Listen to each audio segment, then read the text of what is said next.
Oustrac. Réfléchir, lire, discuter. Les rendez-vous de Philopop. C'est le rendez-vous de Philopop sur Oustrac Radio.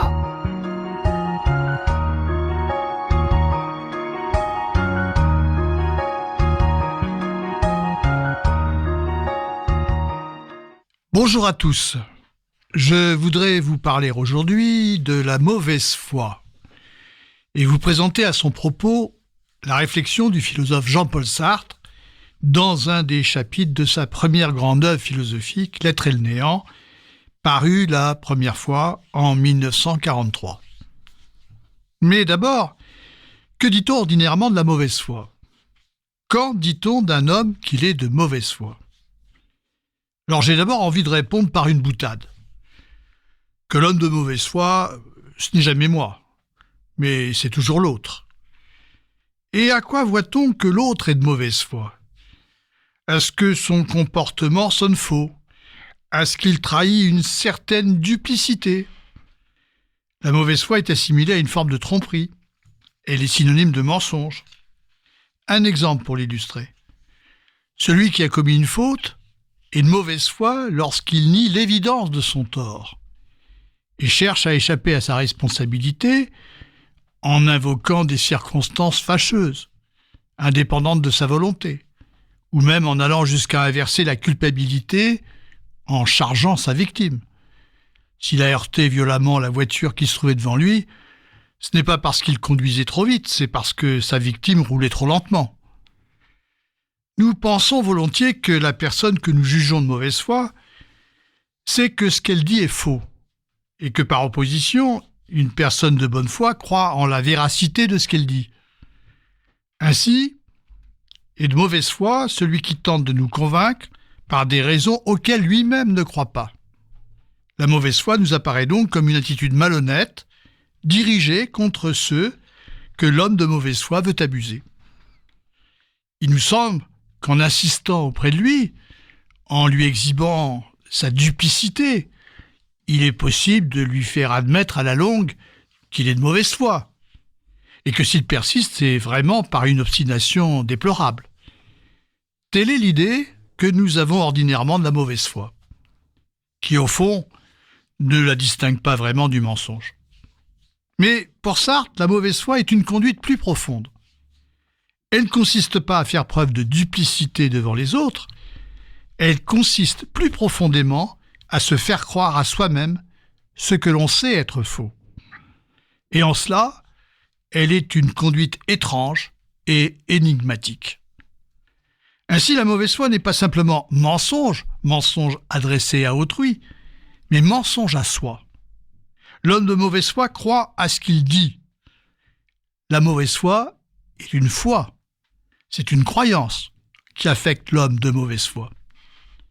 Comme nous allons voir, ce mensonge à soi n'est pas en fait un mensonge. Celui qui est de mauvaise foi ne ment pas à autrui quand il se fait croire à lui-même ce qu'il lui dit. Nous nous heurtons dès lors à un certain nombre de difficultés, qui sont au nombre de 3. Première difficulté, est-ce que je peux prouver la mauvaise foi d'un autre ? Impossible. Je peux prouver son mensonge à un menteur, en le mettant en face de la vérité qu'il dissimule ou qu'il déforme. Mais pour être certain de la mauvaise foi d'un autre, il faudrait le mettre en face de sa propre conscience, étant donné que c'est sa conscience qui se trompe en se faisant croire ce qu'elle dit. Mais comment mettre la conscience de l'autre en face d'elle-même ? Impossible. Deuxième difficulté, comment la conscience de l'homme de mauvaise foi peut-elle être capable de son ambiguïté ? Voyons en quoi la mauvaise foi relève de l'ambiguïté. La mauvaise foi, ce n'est ni de la dissimulation ni de la simulation. Le dissimulateur sait parfaitement ce qu'il croit, et il ne dit pas ce qu'il croit. Il cache ce qu'il croit. Le simulateur sait parfaitement ce qu'il ne croit pas, et il dit pourtant ce qu'il ne croit pas. Il fait semblant de croire ce qu'il ne croit pas. Nous avons tort de réduire la mauvaise foi à de la dissimulation ou à de la simulation, comme nous le faisons le plus souvent. Cette réduction ne nous permet pas de saisir l'ambiguïté de la mauvaise foi. Pour le dissimulateur comme pour le simulateur, il n'y a aucune confusion interne. Ils ne confondent ni l'un ni l'autre leurs intentions ou leurs convictions réelles qu'ils cachent avec leurs propos ou leur conduite affichée. Ils savent très bien qu'ils simulent ou dissimulent. Mais l'homme de mauvaise foi ne sait pas, lui, s'il est de bonne foi ou de mauvaise foi, justement. On ne peut pas dire qu'il ne sait pas que ce qu'il dit est faux. Mais on ne peut pas dire non plus l'inverse. Il croit ce qu'il dit. Il croit qu'il dit ce qu'il croit, alors même qu'il n'y croit pas vraiment. D'où le problème. Comment la conscience est-elle capable de tant d'ambiguïté ? Enfin, troisième difficulté. Si, comme on l'explique ordinairement, être de mauvaise foi, c'est se mentir à soi-même, comment un tel mensonge peut-il marcher ? Comment peut-il être efficace ? Car nous le savons, pour qu'un mensonge puisse réussir, il faut que le menteur connaisse ce qu'il cache, ou qu'il déforme, et qu'il le cache. Pour mentir à soi-même, puisqu'on parle de mensonge, il faut donc savoir ce qu'on se cache. Mais comment se le cacher, puisque précisément on sait ce que l'on doit se cacher ? Le mensonge à soi, en quoi consiste la mauvaise foi, paraît donc impossible. Or, la mauvaise foi est une conduite bien réelle. Comme on le voit, l'examen psychologique de la mauvaise foi se heurte à 3 difficultés qui paraissent insurmontables. C'est pourquoi la mauvaise foi apparaît comme une énigme. Pour résoudre cette énigme, on ne peut pas en rester à une description psychologique. Il faut s'interroger sur la conscience qui est à la source de la mauvaise foi et sur la nature de la foi qui l'anime, lorsqu'elle est précisément mauvaise foi. Comment donc comprendre que la conscience choisisse cette étrange attitude qui consiste à ne pas vouloir savoir ce qu'elle sait ? Pour le comprendre, il faut s'interroger sur ses conditions de possibilité. Or, la première de ces conditions, comme nous allons le voir, c'est l'existence de la conscience qui constitue le mode d'être humain. Comme va le montrer Sartre, seule une conscience peut être de mauvaise foi. On verra comment son analyse le conduira à se confronter à l'hypothèse de l'inconscient psychique, qui est celle de Freud, le fondateur de la psychanalyse, et à la réfuter. Et au terme de cette analyse, on comprendra 2 choses. D'une part, que le mode d'être qui constitue notre réalité humaine est liberté, en ce qu'il est conscience. Et d'autre part, on verra ce qui, dans la structure même de la conscience, rend possible la mauvaise foi. Après une première pause, nous nous interrogerons d'abord sur l'être de la conscience.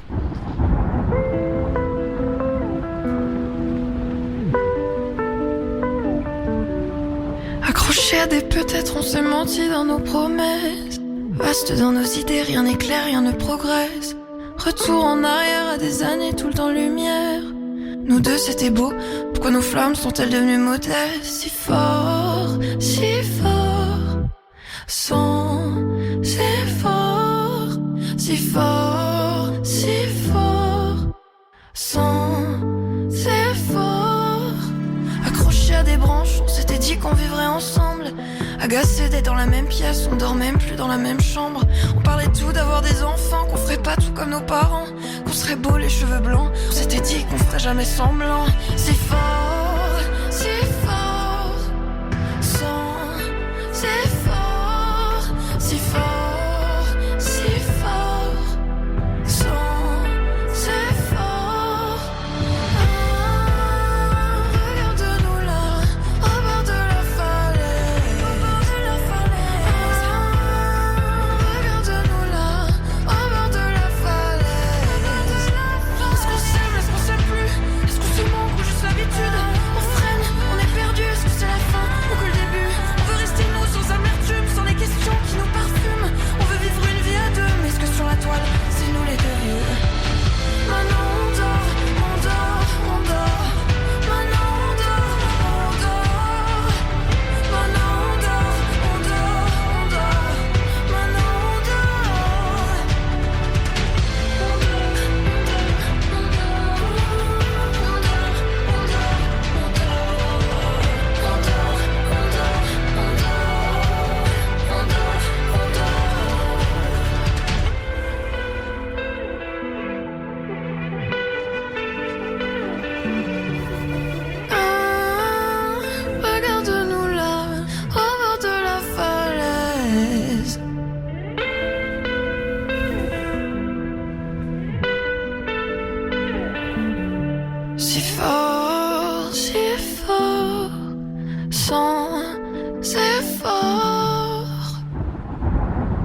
Qu'en est-il de la conscience ? L'homme est fondamentalement conscience. Et par là, il se distingue radicalement des choses. Cela mérite bien sûr une explication. La conscience n'est pas une chose d'une nature spéciale que l'on pourrait appeler aussi bien l'esprit que le psychisme. Ce n'est pas un être qui existe par lui-même, indépendamment de sa relation au monde. La conscience n'est pas un être qui a une identité, comme les choses ont une identité. Une chose est ce qu'elle est. Cette table est une table, ni plus ni moins. Ce livre est un livre, ni plus ni moins. Les choses ne peuvent pas être autre chose que ce qu'elles sont. Pour caractériser d'ailleurs le mode d'être des choses, Sartre dit qu'elles sont en soi, par opposition à celui de la conscience qui est d'être pour soi. Alors quand je dis que les choses ne peuvent pas être autre chose que ce qu'elles sont, je ne dis pas qu'elles ne peuvent pas changer. Elles peuvent changer, mais leurs changements sont des changements qui sont soit inscrits dans leur nature, soit le résultat d'une cause extérieure. On parle par exemple de la croissance d'une plante, du vieillissement d'un organisme, on parle encore du changement de couleur d'un mur qui a été repeint, mais ces changements ne mettent pas en cause l'identité de la chose qui est affectée par eux.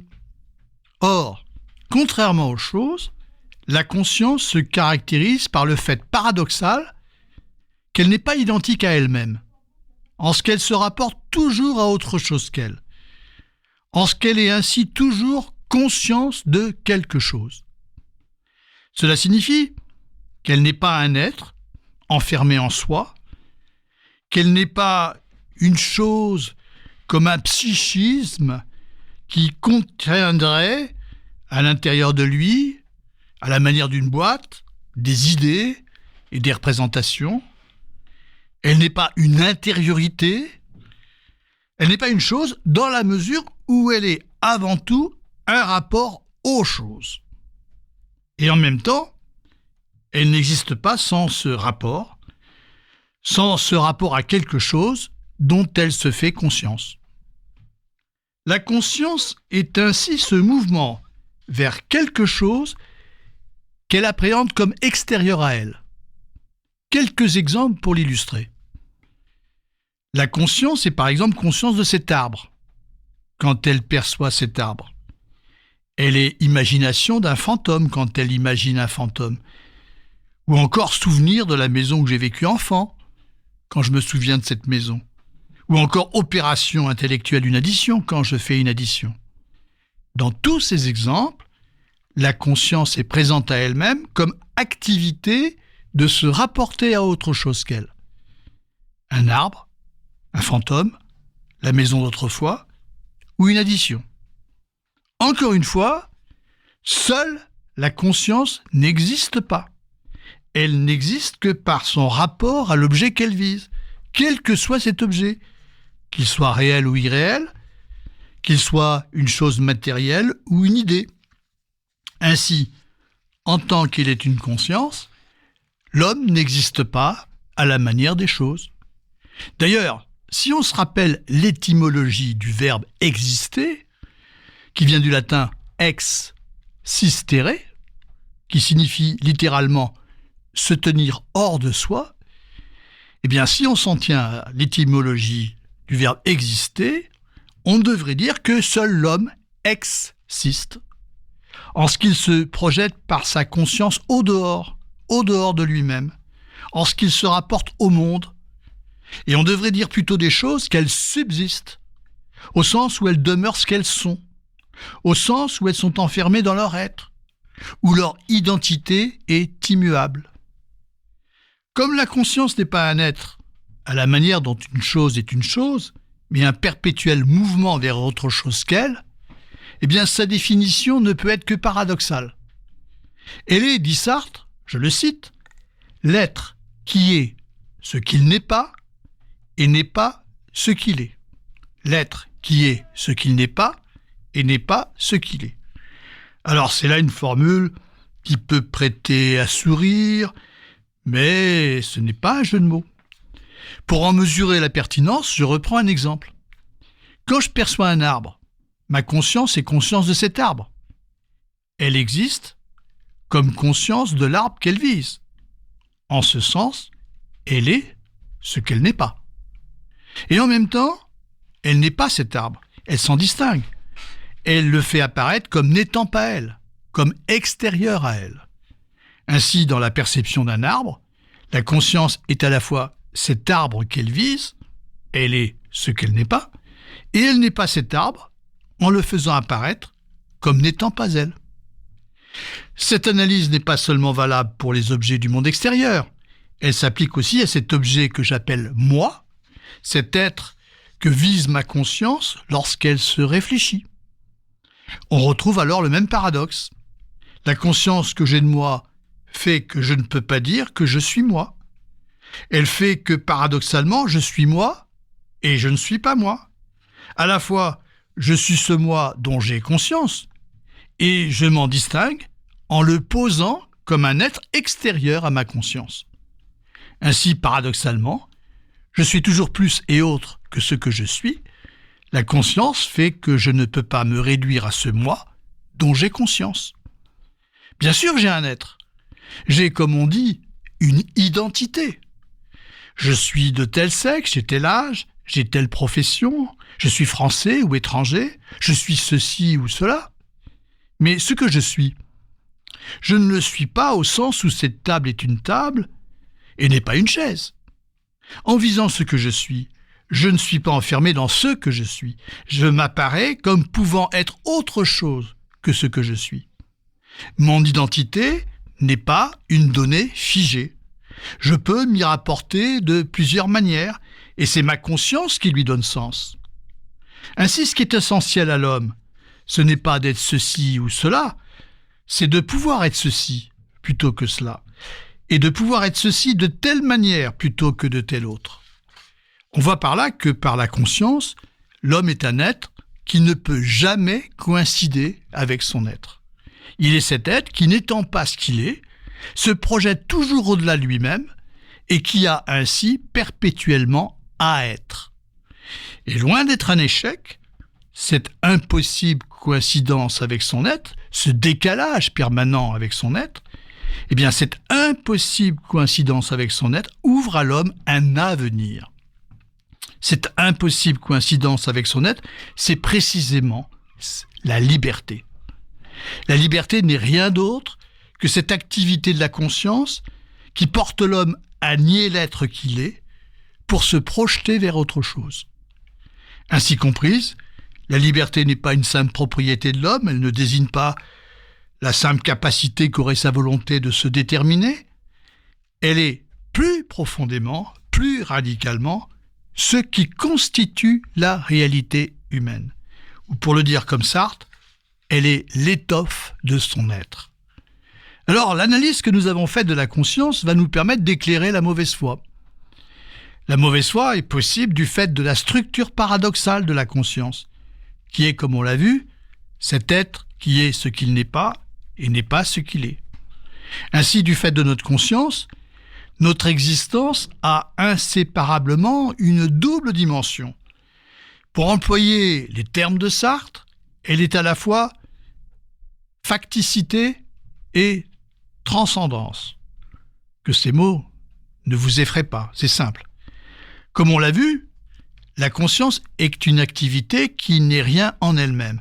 Elle n'existe qu'en rapport avec une condition de fait. Je suis tel sexe, j'ai telle nationalité, je suis issu de tel milieu social, j'ai eu tel passé, j'ai telle profession, etc., etc. Ce sont des données de fait qui s'imposent à moi, que je n'ai pas choisies. Elles sont de l'ordre de ce que Sartre appelle la facticité. Mais cette facticité à laquelle ma conscience se rapporte en lui donnant sens, je ne m'y réduis pas. La conscience fait que je ne suis pas simplement ce que je suis, comme les choses sont ce qu'elles sont. Par sa conscience, encore une fois, l'homme est au-delà de toute condition donnée de son existence en visant autre chose. Et c'est ce que Sartre appelle sa transcendance, qui veut dire tout simplement dépassement par la conscience. Après cet éclairage, nous pouvons reprendre l'examen de la mauvaise foi et comprendre en quoi elle se distingue du mensonge avec lequel on est d'abord tenté de la confondre. Mentir, c'est, je le rappelle, cacher ou déformer intentionnellement ce que l'on pense être vrai, en énonçant ce que l'on croit faux. Le mensonge suppose ainsi que le menteur ne soit pas dupe de son mensonge. Il sait que ce qu'il dit est faux, et à aucun moment il ne se trouve en porte-à-faux par rapport à sa conscience. Il nie devant autrui ce qu'il pense être la vérité, mais il ne la nie pas pour lui-même. La négation reste ici extérieure au menteur, et le mensonge n'affecte que l'autre à qui l'on ment. Il présuppose ainsi une dualité entre le menteur et celui à qui il ment, entre le trompeur et le trompé. Mais avec la mauvaise foi, il ne s'agit pas de mentir à un autre, il s'agit de se mentir à soi-même. Et c'est là, comme on l'a dit, le caractère déconcertant et étrange de la mauvaise foi. Alors que le menteur joue devant l'autre un personnage qu'il n'est pas, l'homme de mauvaise foi est joué, au contraire, par le personnage qu'il joue. Il ne peut s'empêcher d'y croire. Il ne s'agit pas là d'un phénomène subi. L'homme de mauvaise foi est bien partie prenante de sa mauvaise foi. Sartre écrit que c'est la conscience elle-même qui s'affecte de mauvaise foi. Comment alors expliquer qu'on puisse ainsi se mentir à soi-même ? Problème difficile, problème qui paraît insurmontable, dans la mesure où la conscience est translucide. Je veux dire par là qu'elle est en effet toujours présente à elle-même à travers tous ses actes. Si, comme le dit Sartre, la conscience s'affecte elle-même de mauvaise foi, eh bien cela veut dire qu'elle s'apparaît à elle-même nécessairement comme trompée par elle-même. Mais alors, comment, en se mentant à elle-même, ce mensonge ne pourrait pas lui apparaître? Pour pouvoir se mentir à soi-même, il faut bien que je connaisse la vérité que je veux me cacher. Tant que nous en restons sur le plan de la translucidité de la conscience, il semble bien qu'on ne puisse rendre raison de la mauvaise foi. Comment en effet un individu pourrait-il se mentir s'il est à la fois celui qui ment et celui à qui est adressé le mensonge, étant donné qu'il n'y a pas de dualité ici du trompé et du trompeur. Si j'ai conscience de me mentir, le mensonge ne peut pas fonctionner. Or, c'est pour échapper à cette difficulté qu'on est tenté de recourir, comme Freud, le fondateur de la psychanalyse, à l'hypothèse de l'inconscient. Après la pause, nous examinerons cette hypothèse et nous verrons la critique qu'en fait Jean-Paul Sartre.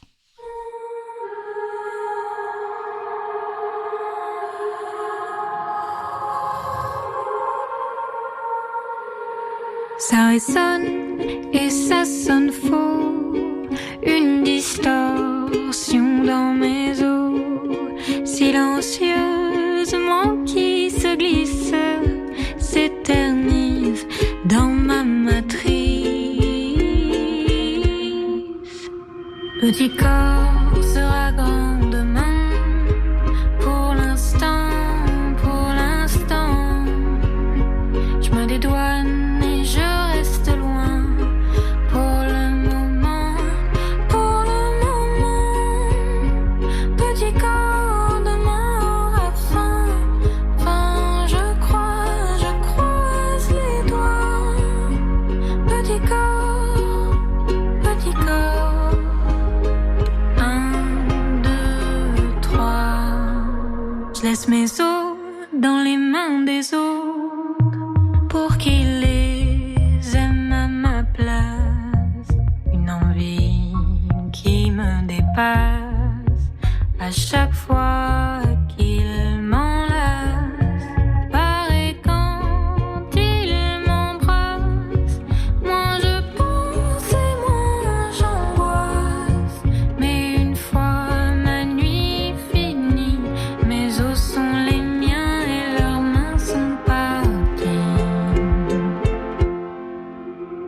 Petit corps s'aimera demain.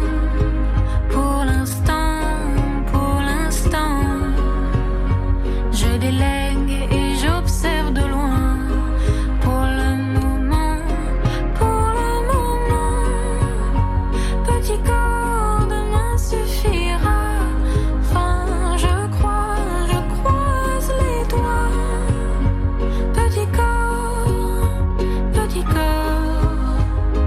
1, 2, 3. Je peux rien faire si j'ai froid en dedans, dans mes os, je claque des dents, je déraisonne. Et même si je me prends dans les bras, ça tremble et ça résonne. Je percute les parois, les griffes sortent et je m'agrippe, mais ça fond sous mes doigts. L'orange, je respire pas et je flotte dans mes draps. Mes poumons se débattent, mais le corps n'y est pas. 1, 2, 3. Petit corps, respire à demain. Pour l'instant, je me dédouane, mais je reste loin. Pour le moment, petit corps demain vivra bien. Enfin, je croise les doigts. Petit corps, 1, 2, 3. Face à la difficulté qu'implique l'idée d'un mensonge à soi qui caractérise la mauvaise foi, il est tentant de recourir à l'hypothèse de l'inconscient pour lui échapper. On fait alors l'hypothèse d'une censure qui est conçue, je cite Sartre, comme une ligne de démarcation avec douane, service de passeport, contrôle des devises, pour établir la dualité du trompeur et du trompé, comme dans le mensonge.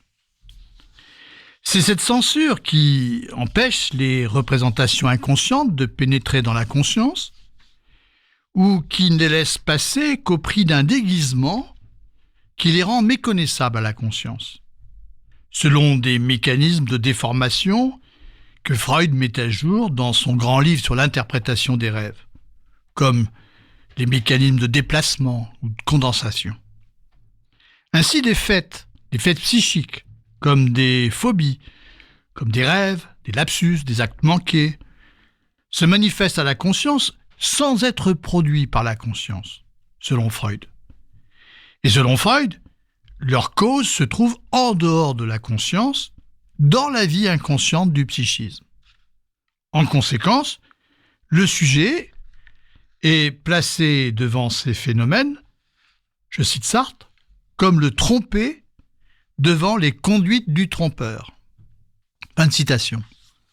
Tout se passe en effet comme si l'inconscient était une sorte de sujet intelligent, placé derrière notre conscience, qui utilise des stratagèmes pour tromper notre moi conscient, lequel se trouve ainsi illusionné. Ainsi, bien souvent, nous nous trompons sur le sens réel de nos conduites. Pour prendre un exemple, un individu en névrose d'échec, qui rate ses examens, pense vraiment qu'il veut les réussir et ne donne pas sens à cet échec. Il croit avoir simplement eu de la malchance. Il ne voit pas que c'est cet échec qu'il recherche. Il méconnaît le véritable sens de sa conduite, qui est inconscient. La dualité du trompeur et du trompé, qui est celle du mensonge, peut ainsi être remplacée, dans l'hypothèse de Freud, par la dualité de la conscience et de l'inconscient. Impossible de parler alors de mauvaise foi. C'est de bonne foi que l'individu névrosé méconnaît la véritable signification de sa conduite d'échec. Car il y a, selon l'hypothèse de l'inconscient, un mécanisme de censure interne qui lui cache ses véritables motivations.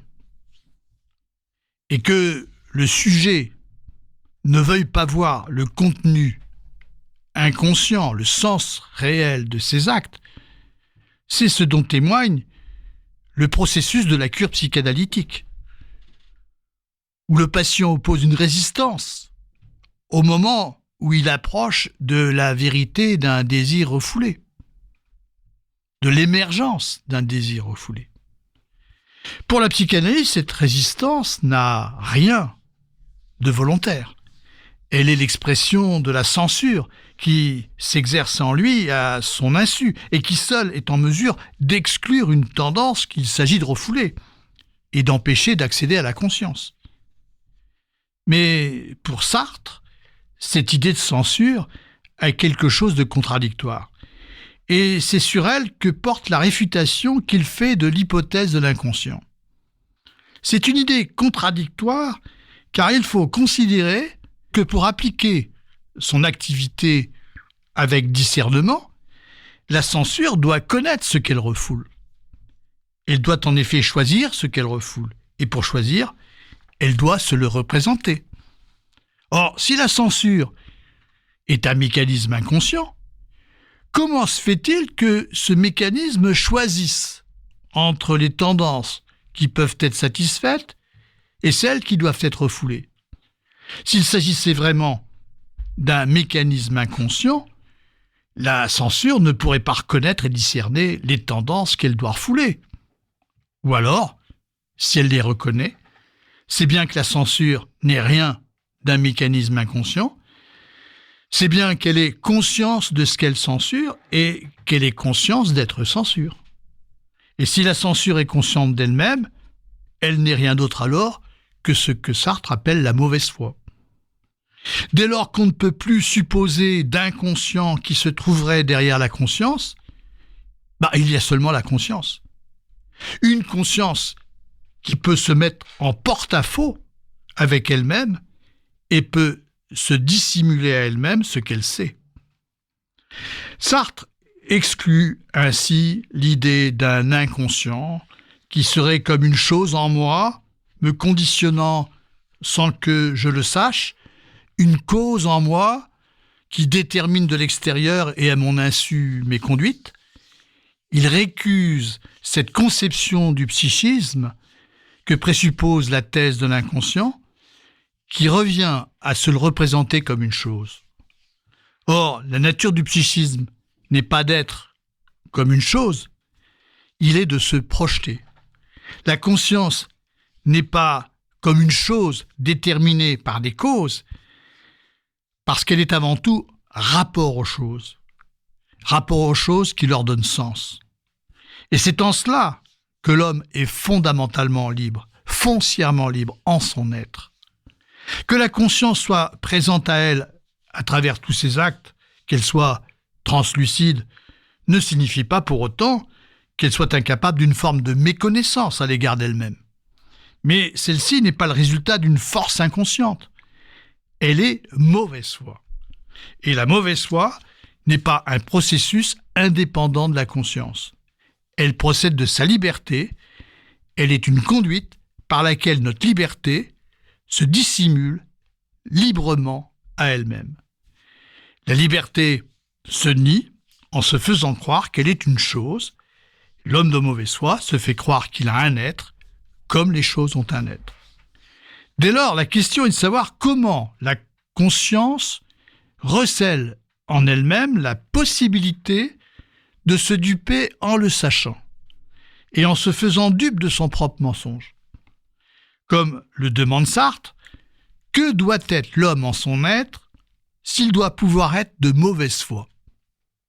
Et c'est pour répondre à cette question qu'il examine 3 exemples de conduite de mauvaise foi dans la deuxième partie de son chapitre sur la mauvaise foi.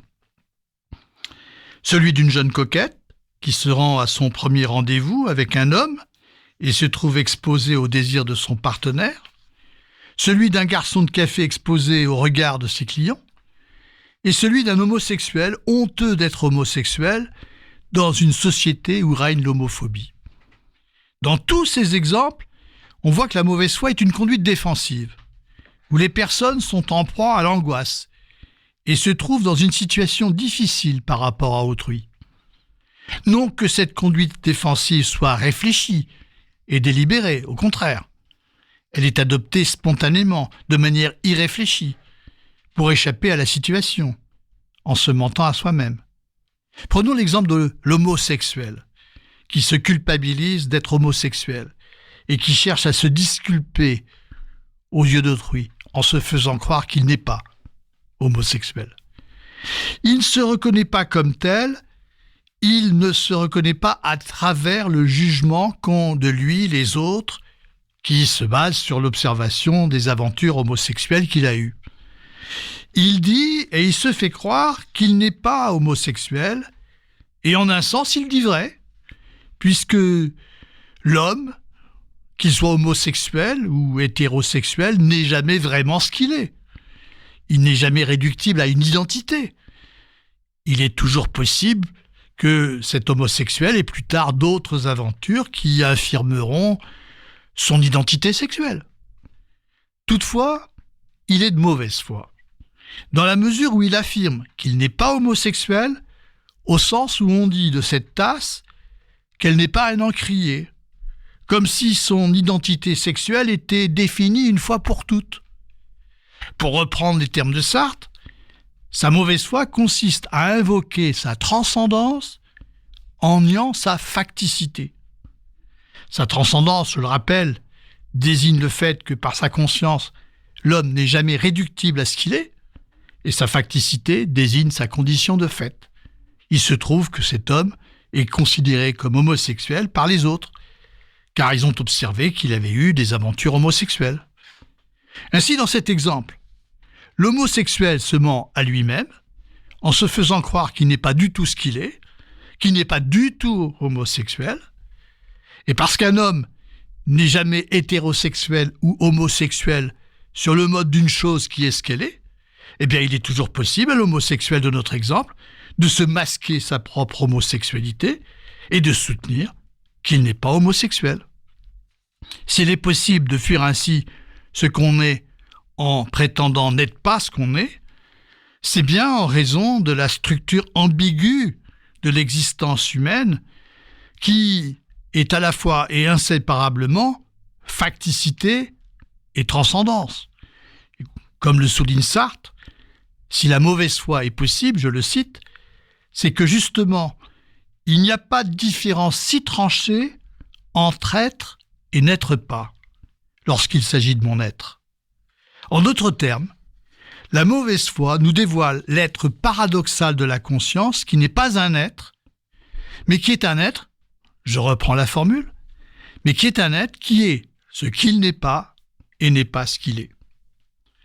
Alors je parlerai brièvement de cet autre exemple qui est celui de la jeune femme coquette qui se rend à un premier rendez-vous avec un homme. Comme dans l'exemple précédent, elle est exposée à une situation difficile qu'elle cherche à fuir. Ainsi, elle se rend à son rendez-vous, ne pouvant ignorer les intentions que l'homme qu'elle rencontre nourrit à son égard. Elle veut le séduire, mais en même temps, elle se défend contre la signification sexuelle de la situation. Elle se défend contre ce que peut avoir de menaçant pour elle le désir de cet homme, et aussi contre l'angoisse de sa propre liberté. Elle ne veut pas décider des suites de ce rendez-vous. Or, elle sait très bien qu'il ne tient qu'à elle d'en décider. Et quand l'homme lui prend la main, eh bien, elle fuit la situation. Elle abandonne sa main comme une chose qui n'est pas elle. Et elle se lance alors dans toutes sortes de considérations éthérées, intellectuelles, en se faisant pur esprit. Elle se dissimule ainsi le choix qu'elle a fait de laisser sa main dans les mains de cet homme. Dans l'exemple que lui consacre Sartre, la mauvaise foi, par contre, du garçon de café adopte une stratégie opposée. L'homosexuel et la jeune femme coquette, invoquent leur transcendance pour nier leur facticité, comme on l'a vu. Ici, c'est l'inverse. Le garçon de café, qui adopte toute une posture de garçon de café, nie sa transcendance en réduisant son être à la facticité. Il fait ainsi comme s'il était seulement un garçon de café, sur le mode d'une chose qui est seulement ce qu'elle est. Par ses postures, par tous ses gestes, par tout son rituel, il se fait croire que son être se réduit à sa fonction. On peut lire ainsi sans difficulté les analyses que Sartre donne des exemples de conduite de mauvaise foi, qui souvent ne sont pas dénués d'humour. Ces exemples offrent une très bonne porte d'entrée dans la lecture de son œuvre. Apparemment difficile, certes, par l'usage de ces concepts, mais beaucoup plus accessible qu'il n'y paraît, en réalité. En attendant, chers auditeurs, je vous dis à la prochaine fois. Il y aurait bien sûr bien d'autres choses à dire sur la question, mais j'en resterai là pour aujourd'hui. Vous pourrez réécouter cette émission en accédant à son podcast sur le site de Radio Westrack. Je vous dis à bientôt. Portez-vous bien.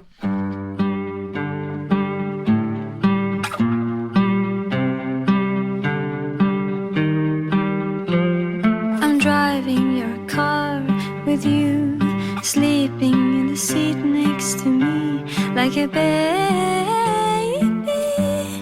You twist and you turn, you are traveling fast like a bird in a dream. Look at it go, look at it dance over the sky like a rocket. A love machine, a cinematic dream, so pure that it hurts when the beauty is lost in the speed.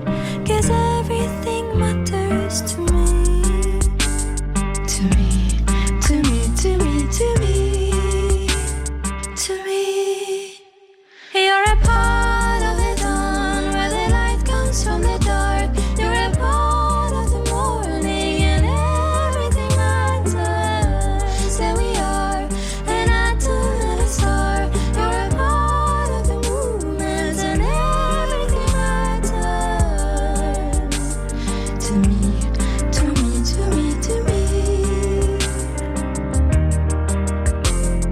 I'm watching a storm turn into form in the clouds of the world like a bird. It dances and it twirls on top of the world. It is good and it hurts. Look at it go, look at it dance over the sky like a rocket. A teacher, a simulated dream, a cure for the hurt and the pleasure you feel is real. You're a part of the dawn where the light comes from the dark. You're a part of the morning and everything matters. So we are an atom and a star. You're a part of the movement and everything matters. To me, to me, to me, to me. To me, to me, to me, to me, to me. Quelque part avant l'aube, quand la lumière veut nous voir, quelque part dans le monde, un oiseau s'endort sans bruit. Toi et moi, dans la nuit, on trouvera quelque part où déposer les fleurs qu'on accueille.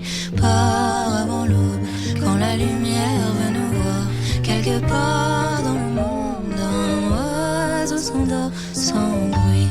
Toi et moi, dans la nuit, on trouvera quelque part où déposer les fleurs qu'on accueille. Part avant l'aube, quand la lumière veut nous voir, quelque part dans le monde, un oiseau s'endort sans bruit. Toi et moi, dans la nuit, on trouvera quelque part où déposer les fleurs qu'on accueille. Promis, promis, promis, promis, promis.